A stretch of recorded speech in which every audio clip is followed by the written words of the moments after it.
Welcome to another installment of Was It Really That Bad?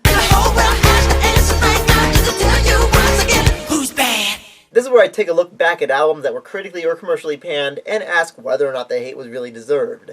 And since it's been over a year since I made one of these videos, I've decided today to go back and talk about an album that's considered so bad that even the band themselves won't acknowledge its existence.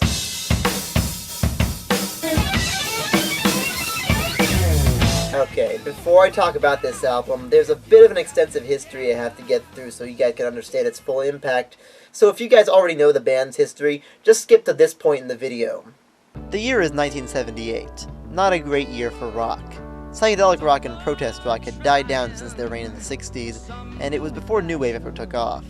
Yeah, a lot of progressive rock acts like Pink Floyd and Rush were around, and I think Bruce Springsteen was just breaking in around this time too, but they weren't really that popular in the mainstream, which itself was filled with increasingly conventional soft rock and disco. I mean, I love the Eagles and the Doobie Brothers, but they don't hold up against Jimi Hendrix or Led Zeppelin. This is when a little band started in Pasadena, California, formed by the Van Halen brothers, Alex on drums and Eddie on guitar and keyboards. They later added bassist and backing vocalist Michael Anthony, and rented a sound system from David Lee Roth, but decided to save money and complete the band by hiring him as their lead singer. Finally, they released their self-titled debut album, Van Halen. Now keep in mind everything I've said about the state of music in 1978, and take my full meaning when I say that this album was groundbreaking.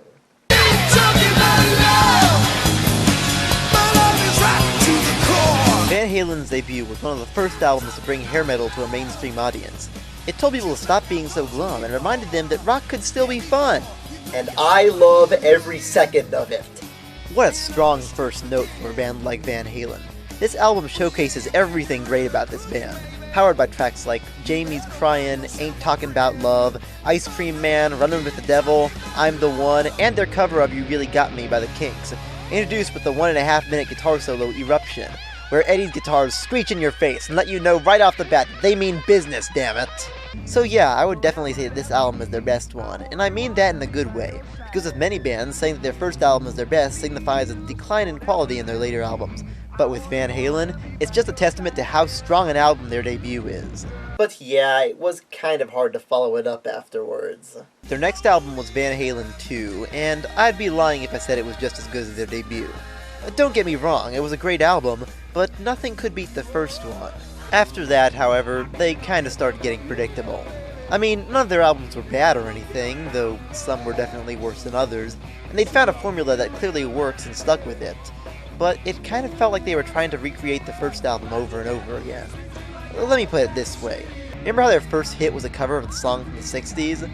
Well, their fifth album, Dive or Down, was so obviously trying to recreate that not only one, but 3 of its singles were covers from the 60s. Hell, the band's biggest success in 1982 was Eddie Van Halen playing the guitar solo on Michael Jackson's Beat It. Oh sure, Van Halen still attracted a lot of fans, but it was clear they'd have to shake things up a bit or it would get old. Then they released their 6th album, aptly titled 1984! Yeah, any doubts that this band didn't have serious chops were eliminated with this album. I mean it, it's just so good. There are people who hated this album because of its experimentation with synthesizers, uncommon beats, and a tighter production, but really that just makes the album all the better for me. As I said, this band was starting to wear on people, but this album revitalized and expanded their sound, earning the band its biggest critical and commercial success to date, with songs such as I'll Wait, Hot for Teacher, Panama, and the #1 hit Jump. It was arguably the best album of the year! Well, okay, second best. While I still think the band's debut is their best album, 1984 is pretty damn close. Both of them could be considered highly influential, too. While their debut brought the hair metal sound to public attention, 1984 perfected it. Most bands are lucky if they get one album of this caliber, but the fact that Van Halen got 2 albums like this is just a sign of how good this band was. After 1984, fans were eagerly awaiting their next album. Since that one was such a surprise, people wondered how they would follow it. They followed it up by David Lee Roth leaving the band. Yeah.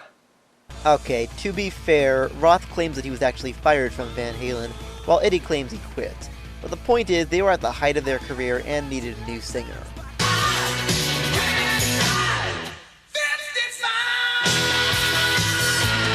Enter Sammy Hagar, who had found success with his band Montrose and his solo career.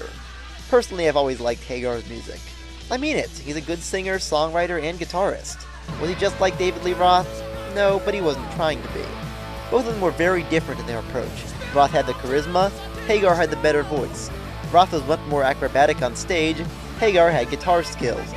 And Hagar proved that he had serious chops on Van Halen's albums 5150 and OU812. Though a frequent criticism of these albums was how much more pop they were than the rest of the Roth albums. Yeah, I can kind of see that.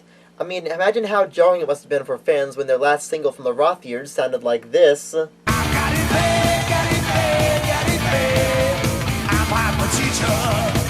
they immediately followed it up with this. It's not what it takes. So tell me why can't this be love? But all joking aside, they had a lot of really good songs during this era, though a big criticism was the more synth-driven pop sound of these albums. In response to this, they made the third Hagar album, For Unlawful Carnal Knowledge, which is often abbreviated as... That's clever. Actually, it's kind of funny looking at the Van Halen album titles in comparison to Roth's solo albums, because it's almost like they're in response to each other. When Roth released his debut, Crazy from the Heat, Van Halen followed it up with 5150, the California police code for an escaped mental patient. When Roth released his album Eat 'Em and Smile, Van Halen followed it up with the aptly named OU812. But Roth wasn't going to go down without a fight, so when Van Halen released FUCK, Roth got back with Your Filthy Little Mouth. Excuse me.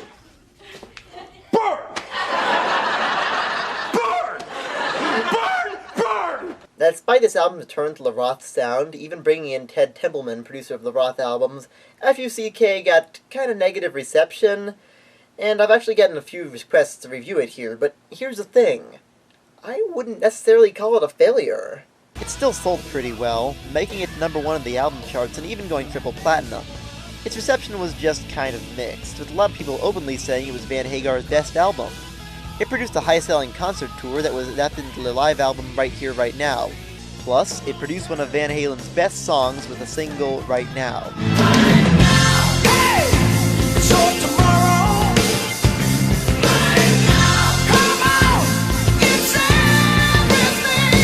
But things weren't going well, as inner turmoil caused the band to rush production on their next album. Oh my god, what the hell is that? Balance. And soon after, Hagar left the band. Or he was fired, depending on who you ask. Anyone noticing a pattern here? After Hagar's departure, Van Halen did a brief stint with singer-songwriter Mitch Malloy for about 2 weeks. Then Roth actually rejoined the band as their lead singer, again for about 2 weeks. It was a good 3 years before fans heard anything new from Van Halen, and a lot of us thought they were done, until in 1998 they finally came out with Van Halen 3. So now that you know Van Halen's history up to this point, you know just how much was riding on this album. But even before its release, there were already a few things going against it. The first thing is that this album was released in 1998. The 90s were notoriously bad for hair metal, even for the bands that were the frontrunners of the genre. By the end of the 90s, Def Leppard had already gone country, Motley Crue was more known for drummer Tommy Lee's sex tape with Pam Anderson than for any of the actual music, and Guns N' Roses were in the middle of their 15-year development hell working on Chinese Democracy. The second thing was the album's length. This album clocks in at a good 65 minutes. Yes, plenty of bands have long albums, and I'm certainly not one to complain about long albums. But up to this point, each of Van Halen's albums ran between 31 and 53 minutes. 65 minutes is long for this band. You could play Diver Down twice, and Van Halen 3 would still be longer. The third thing is that friggin' album cover. Is this seriously what we expect from a Van Halen album? In the past, their album covers were memorable. The Cherub on 1984, Atlas holding the VH logo on 5150, the weird homage to the Beatles on OU812. Even their bad album covers were, at the very least, eye-catching. But this? It's so blurry that I can barely tell who or what it even is. Also, why is it called Van Halen 3? I get that it's a callback to their first albums, but this wasn't the third album. It was the 11th, unless we're counting everything between Women and Children First and Balance as non-canon. Or maybe the 3 in the title is supposed to be referring to the third incarnation of Van Halen, with Roth being the first and Hagar being the second. But if that were the case, wouldn't 5150 have been called Van Halen 2? Oh no, I've gone cross-eyed. The final thing going against it is, of course, the band's new lead singer. Saying I love you is not the words I want to hear from you. This is Gary Cherone, lead singer of the band Extreme. They kinda broke out late in the hair metal scene. Their biggest hit, More Than Words, was released in 1991. I haven't listened to their full catalog, but they seem pretty solid. Honestly, Gary Cherone might be the best singer Van Halen ever had. Okay, wait. Let me clarify. I will stand by that he's a really good singer, at least from what I've heard of Extreme. But just because someone is a good singer doesn't mean that he's a good fit for a band. One good example of this is Adam Lambert. He's technically a good lead singer, but I wouldn't say he's a good fit for Queen, or for, say, playing Eddie in the Rocky Horror Picture Show. Oh wait, both of those are happening for some reason. Similarly, Extreme, and therefore Cherone's style of singing, were more influenced by funk metal than Van Halen's usual blend of hard rock. More importantly, Cherone was already following up 2 powerhouse singers, Roth and Hagar, so comparisons were inevitable. And it didn't help that their record label, Time Warner, promoted Cherone by saying that he had both the voice of Hagar and the stage presence of Roth. Yeah, he had no chance. But we haven't even started talking about the album yet, so how is it? Let's take a listen. The first track on Van Halen 3 is an acoustic number called Newworld, and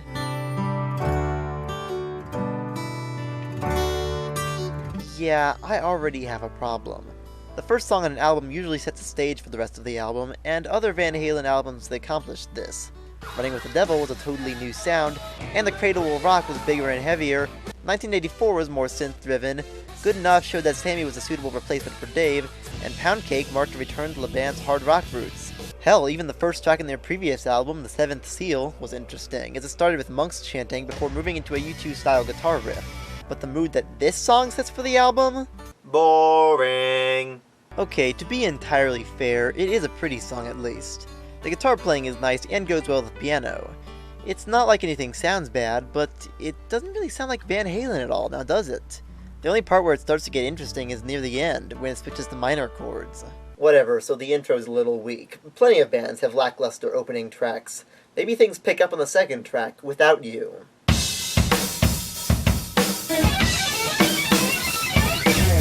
Hey, you! Yeah! Wake up! Get yourself together! Oh wow, plunging us right in with that new lead singer, aren't you? I mean, hey, it worked in 5150, which... Hello, baby! Here's a big problem I have with Cherone on this album. He's trying too hard to sing like his predecessors, instead of just singing his natural register.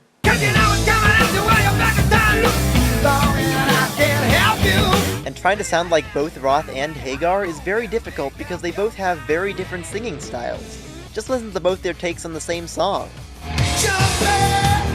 What's that sound? Here she comes, full blasting top down. I'm shooting, burning down the avenue. Got a feeling running through my bedroom. 2 very different singers singing the exact same song with completely different styles. Trying to sound like both of them at the same time isn't going to work. But even without that, this isn't a very good song. All the vocals are either in your face loud or muted to the point where I can't understand what they're singing.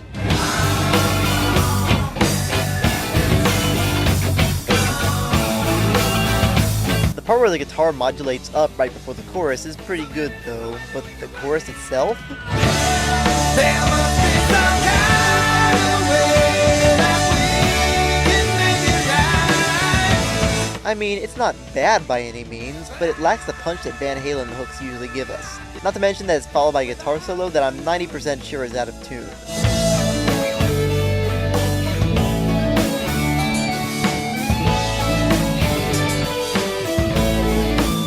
Keep in mind that this was the album's only charting single, and the first track on the album with actual lyrics, so therefore the only track that a lot of people listened to and formed their opinion of the album based on this one song. What's the third song like? Okay, so the third song is called One I Want, and it starts off with an Angus Young-style muted guitar riff. Already I like this song better than the first one. It's catchy, it's more upbeat than the last song with a nice reggae feel to it, and the guitar actually sounds like it's in tune here, with a great wah solo in the middle.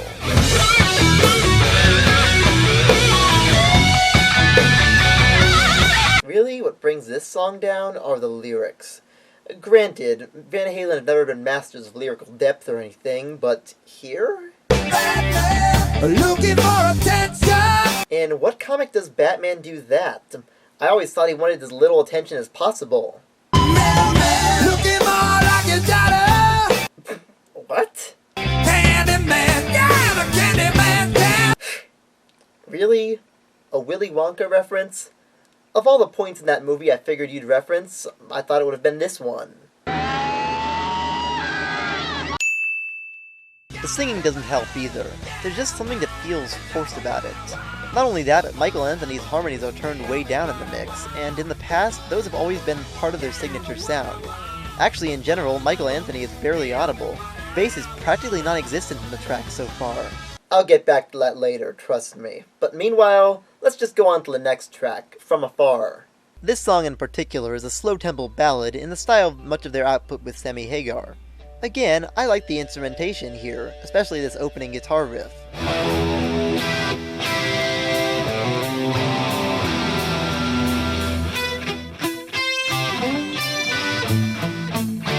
But then, this happens. If I cannot see you from afar, look into your eyes, that hint of depth hidden inside. Gary, no, you're singing it all wrong! This is supposed to be a slow crooner type of song, but the way he sings it sounds more like a crazed stalker. If I cannot touch you from afar, hold you in my arms, keep you warm and safe from harm. There are little things called emotion and dynamics that can severely affect how a song turns out. And it pains me to say this because Gary already should have known this. This is a guy who I know can not only sing very well, but can sing slow ballads like this very well. But apart from the creepy vocal delivery, there are a few other things that reek about this track. For one thing, the production, and this applies to the rest of the album too. It sounds less like a finished album from an established rock group like Van Halen, and more like a demo made by someone first learning how to use Pro Tools. The guitars are screechy, the drums are flat, and the bass... Okay, time to talk about the bass on this album. Apparently during the Balance tour, Eddie Van Halen got fed up with Michael Anthony's bass playing. He stopped letting Mike have bass solo during the tours he had during previous tours, he restricted Mike to only playing the exact same notes of the guitar chords, and apparently even ordered the soundboard technicians to turn Mike's bass all the way down, making him little more than a glorified background singer. On this album in particular, Mike is only playing bass on 3 of the 12 tracks. That's only 1/4 of the album where he actually has a presence. So if Mike isn't playing the bass, who is? I know some of you are thinking it's being played by Wolfgang Van Halen, Eddie's son, who later joined the band. Actually, no. Believe it or not, that's Eddie himself playing the bass. His previous bass credits include... It sure is nice to know that Eddie is doing everything in his power to screw over Mike. Is he just following the mindset that bassists should be seen and not heard? Let's just get this track over with. Just to love you. Great. Now... Just to love you. Oh. Well, anyway. Just to love you. Are we done? This isn't another fake-out ending? Good. The next track is called Dirty Water Dog, and again, musically, it's pretty good. The drums start off with a pounding beat, and the guitar has some interesting effects over a pretty decent riff. Hell, even the singing itself isn't half bad on this track. But again, the lyrics are a little bit wonky here. So can I pay what I support? This platform could I endorse? Huh, so it's a political song? Well, I can't say I'm entirely opposed to the idea of Van Halen making one of those. Actually, no. It's not a political song, it's just a song about how he loves girls. But you wouldn't guess that from the entire first verse. I'm comfortable in the realm of political positions. Always been a little left cynical. It seems a little disjointed when the chorus goes like this. Sometimes a certain tone's gotta pick.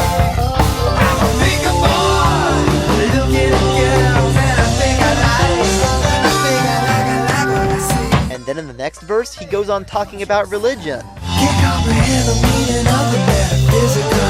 I'd rather leave that to your so-called intellectual. For what I do know, I know it feels only natural. I'm just a red blood homosexual. I mean, I get what he's trying to do here. He's trying to say that he doesn't know much about politics, religion, or philosophy, but what he does know is... But I do know that I love you. But the problem is that he goes into too much detail with each verse about things other than what the song's about. Also, wait, go back to the chorus for a second. Sometimes a certain tone's gotta pick. So is he saying that he spies on women when they aren't aware? Okay, this is the second track in the album with possible rapey connotations. I hope this doesn't become a recurring thing! But honestly, more than the last 4 tracks, I have gone back and listened to this song over a few times and, well, if you can get past the disjointed lyrics, it's actually a pretty good song. But so far, we're almost halfway through the album, and we only have 1 decent track out of 5. Things had better pick up for the 6th track once.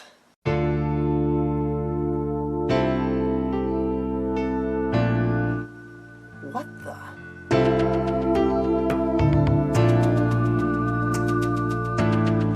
What is this?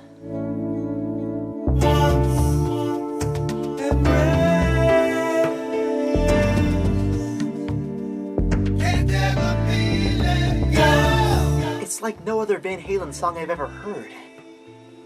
It's beautiful.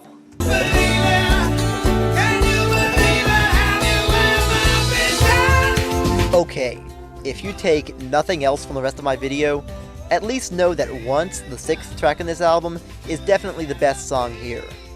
It's kinda hard to describe it kinda sounds like Pink Floyd.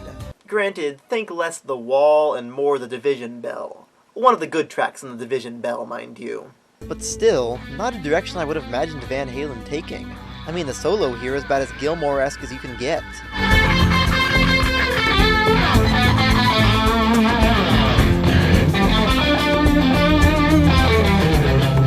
It's a downright haunting song and shows some seriously great instrumentation, though at 7 minutes and 42 seconds, it might drag on for some people. That's another thing about this album. It doesn't just whiz by you. Apart from the 2 instrumentals, every single song on this album is over 5.5 minutes long.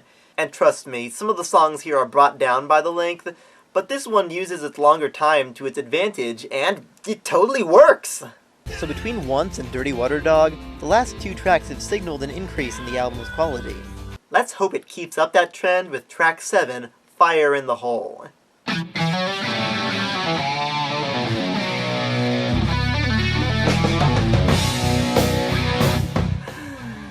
Unfortunately, I don't think that's going to be the case. I know I shouldn't judge a song that I just started listening to, but unfortunately the bad production of this album has caught up with this track.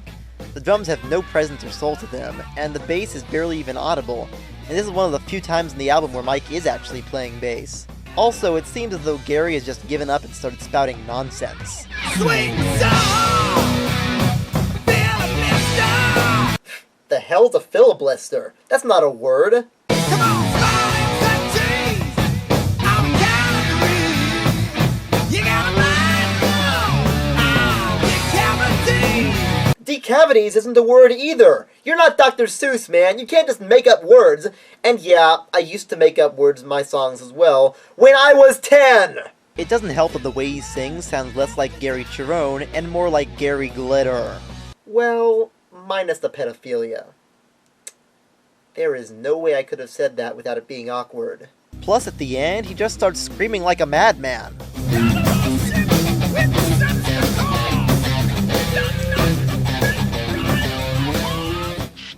Gary, the song is over. You can stop now. The next track, Josephina, starts off with some very pretty acoustic guitar. It seems to be another love ballad like from Afar. Let's just hope he doesn't sing this song like a pedophile. Josephina, there's so much I wanna know. Well, it's good so far. You're not a stranger, no. Nothing could be further. Okay, you're inching dangerously close, but if you pick it up now, I'm sure they'll just... Did you get your head lost in a daydream? And there he goes. Pigtails and painted toes, all dressed up in your mother's clothes. Okay, just how young is this Josephina supposed to be? I mean, remember my joke earlier about Gary Glitter? That might actually be applicable here. Josephina, would you lay down your defenses? Not if you keep singing like that, she won't. There was a mischievous look behind that smile. Please stop singing like that, it's making me uncomfortable. But apart from the way he sings it, and a few questionable lyrics, this is actually a decent song. It reminds me of Queen in a few points, especially in the harmonies. Did you break a heart like little girls often do? I'm not sure what this weird part before the solo is, though. Did Eddie just zone out for a few seconds? But yeah, it's a decent enough song, just... Did you get your head lost in a daydream? Well, anyway, the next song, Year to the Day, starts off with a guitar intro that lasts almost a minute before we get to the actual singing. Actually, do any of the rest of you notice the added focus on Eddie in this album? We get extended guitar intros and solos, there are 2 instrumental tracks designed to showcase his guitar ability, and apart from playing bass on all but 3 of the songs, Eddie apparently also recorded drums on a few of the songs. After his departure from Van Halen, Michael Anthony said in an interview they thought Eddie was making a solo album. But even if that were the case, it doesn't really sound much like an Eddie Van Halen solo album either, because I can only sometimes tell that it's him who's playing. It could have just as easily been any other band. By comparison, look at Slash's solo efforts. Regardless of what you may think of their overall quality, they at least sounded like Slash albums. You could always tell that it's him on guitar. Here, the production is so mucked up that it sounds like his guitar is plugged into a potato. Eddie also co-produced this album with Grammy and Emmy award-winning composer Mike Post, who wrote the music for Law & Order, The A-Team, NYPD Blue, Quantum Leap, Hill Street Blues, and Magnum P.I. Which, great, good for him. But just because he's a good songwriter doesn't mean he's a good producer. I mean, what other albums has he produced? Wait, he produced the First Edition's debut? And 9 to 5 and Odd Jobs by Dolly Parton? Huh. Well, I guess he is a good producer. So what the hell happened here? But back to the song. Year to the Day is an epic ballad and the longest track on the album, running at 8 minutes 34 seconds. Except for a subtle change in that is, I'm slowly fading away. Apparently an earlier version of the song was composed while Hagar was still in the band, and unfortunately it shows because Cherone is trying his hardest to sound like Hagar while he sings. Yeah, to the day.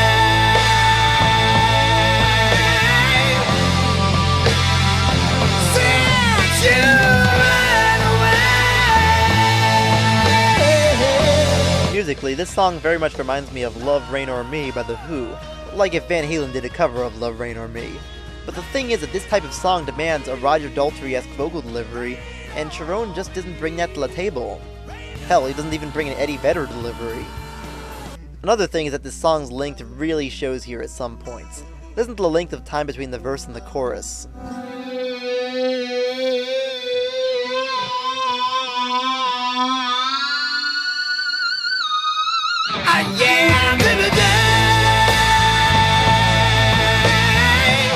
Yeah, I don't know. It's an okay song, I guess, but I just can't help feel like it would be better if Hagar were singing lead and if the album were at a slightly shorter length. Anyway, I'm not going to talk about track 10, Primary, because, well, it's a solo. It's not a bad solo by any means. I mean, Eddie Van Halen usually nails his solos, and I like the sitar-like effects here, but, well, it's just a solo. Not really much to talk about, is there? Yeah, let's move on. Primary actually leads into track 11, Ballot or the Bullet. Remember how Dirty Water Dog was shaping up to be a political song before it changed its mind halfway through the verse? Well, this one is a political song I thought Dirty Water Dog was going to be, and I'm actually kind of glad now that Van Halen hasn't pursued this direction since, because this song is pretty awful. Seriously, this song isn't much more than just spouting political cliches. Even the title itself, Ballot or the Bullet, is one. I mean, here, let's just think of some random political cliches and see if they show up here. Let me think. Give me your liberty or give me death. Give me liberty, or give me death. We are not a minority? No longer history repeats itself. And when history repeats our By any means necessary. necessary. The pen is mightier than the sword? The sword or the pen can be held. And let's not forget blatantly copying Sammy Hagar! Don't you dare stop what you cannot finish. Come on, baby, finish what you started. Worst Schoolhouse Rock episode ever! Cherone's delivery of these lines really doesn't help either.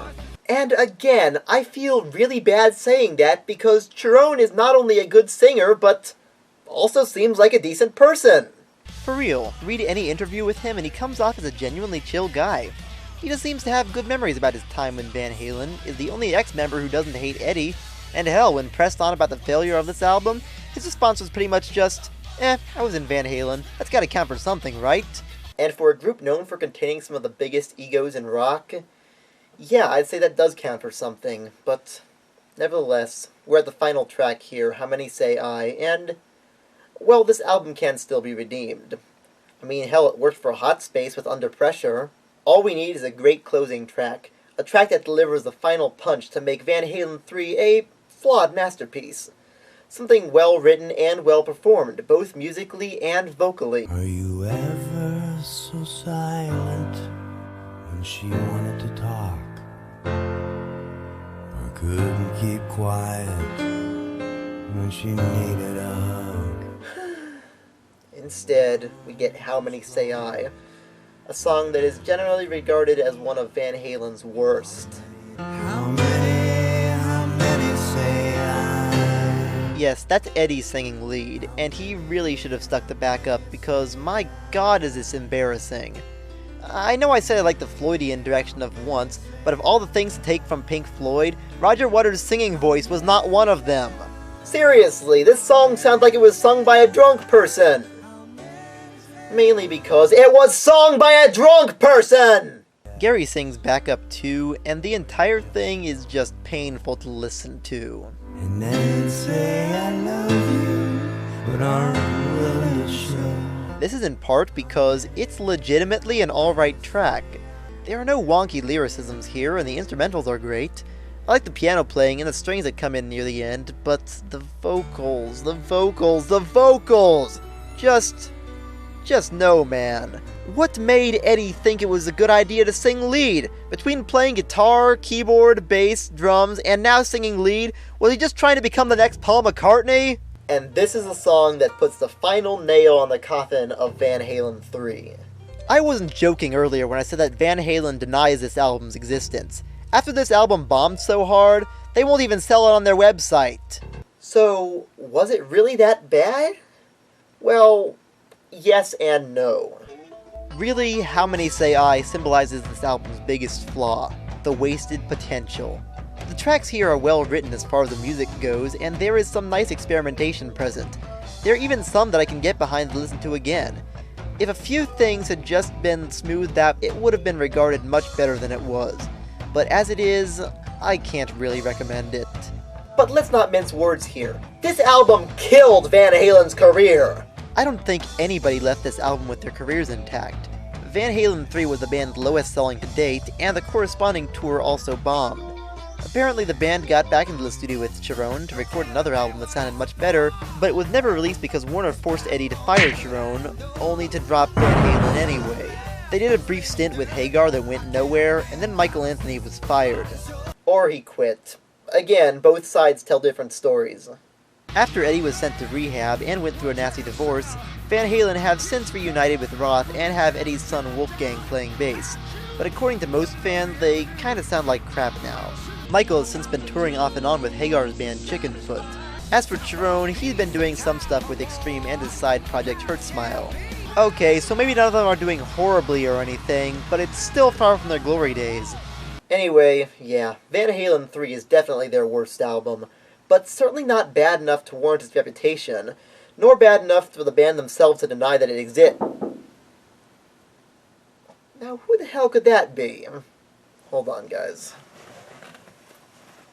Stupid people, always interrupting me in the middle of... my god. Eddie Van Halen? Wow, Mr. Van Halen, I gotta say, I love your stuff. Your self-titled album, 1984, they're classics! Well, your stuff with Sammy Hagar is pretty good too. 5150, OU812, Right Now?